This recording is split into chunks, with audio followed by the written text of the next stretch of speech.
د دوی هغه ګناهونه چې هغه د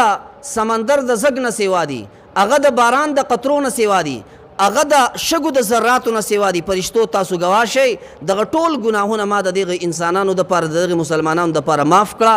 بیا په حج باندې مسلمانانو ته څه میلاویږي؟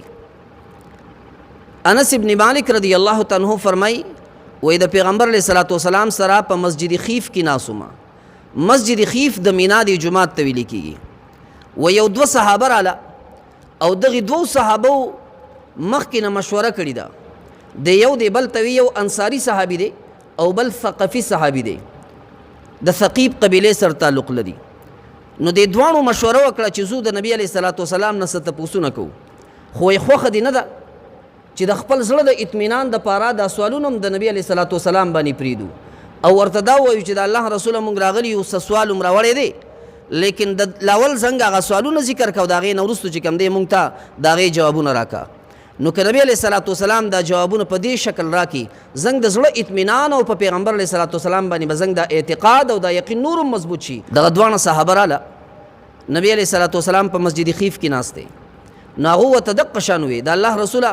مونږ د زړه کې څه سوالونه راوړي دي، لاول زمونږ دا سوالونه ذکر کو د هغې نه بیا وروسته جواب راکړه. پیغمبر علیه الصلاۃ والسلام ورته فرمایي وایي تاسو چې کوم سوالونه راوړي دي هغه دا دي، زړه کې هم دا خبره ده چې کله یو مسلمان د کور نه د حج په اراده باندې روان شي دله الله پاک څه ورکوي. بیا چې دی کله حرم شریف ته ورسي او د بیت الله شریف نه دی طواف کوي، دته په طواف باندې څه میلاویږي. او دریم سوال هم په زړه کې دا دی چې د طواف نه وروستو کله یو مسلمان 2 رکعاته مونځ کوي، واجب دغه 2 رکعاته مونځ باندې الله پاک څه ورکوي. او بل سوال هم په زړه کې دا دی د صفا مروه په منځ کې دغه سعی کوي، په دغې باندې الله پاک دی مسلمان له څه ورکوي. او بل په زړه کې هم دا ده چې په عرفات کې کله وقوف کېږي، د عرفات په دې میدان کې د ودرېدو الله پاک څه اجر ورکوي. او بیا بل سوال هم دا دی چې کله د هغه ځای نه راواپس شي او مینا ته راشي او دغلته شیطانان ولي، په دغې باندې الله پاک دی انسان له څه ورکوي. او بل سوال هم په زړه کې وایي دا دی چې کله بیا دی قرباني کوي، په دغه قربانۍ باندې چې کوم دی الله پاک دی انسان له څه ورکوي. او د هغې سره سره چې وروستو دی کله دا سر وخرئ، په دغې سر خریلو باندې دی مسلمان له الله پاک څه ورکوي. او اخرنی سوال هم په دې زړه کې دا دی چې کله د هغې نه وروستو دی طواف کم ته چې طواف ودا ویلې کېږي، دغه طواف یو مسلمان وکړي الله پاک دی مسلمان له څه ورکوي. ستاسو په زړونو کې چې کوم دی دا سوالونه دي. هغه دوو قسم وخوړو، په هغه ذات باندې قسم د الله رسوله چې دوی په حق رالیږلی زنګ په زړه کې هم دغه سوالونه دي، د دې جوابونه راله راکړه. پیغمبر علیه الصلاۃ والسلام ورته فرمایي نو بیا واورئ کله چې یو مسلمان د حج په ارادې باندې د کور نه روان شي، الله رب ذوالجلال کدی په اوښه باندې سور دی یا په بل سورلی باندې د سورلی په یو قدم اوچتولو په یو قدم یخودو باندې د ده دپاره یوه نیکي لیکلی کېږي او یو ګناه د دې مسلمان دا معاف کوي الله پاک. او بیا چې کله دی طواف کوي نو د طواف په یو قدم یخودو یا په یو قدم اوچتولو باندې الله پاک دی مسلمان له یوه نیکي ورکوي او یوه د ګناه معاف کېږي او یوه د درجه الله پاک اوچتوي. او بیا چې کله دی د طواف نه وروستو دا مقام ابراهیم سره کله 2 رکعات ادا کوي، په دغې 2 رکعتونو باندې الله پاک دی مسلمان له اجر دومره ورکوي لکه دی مسلمان چې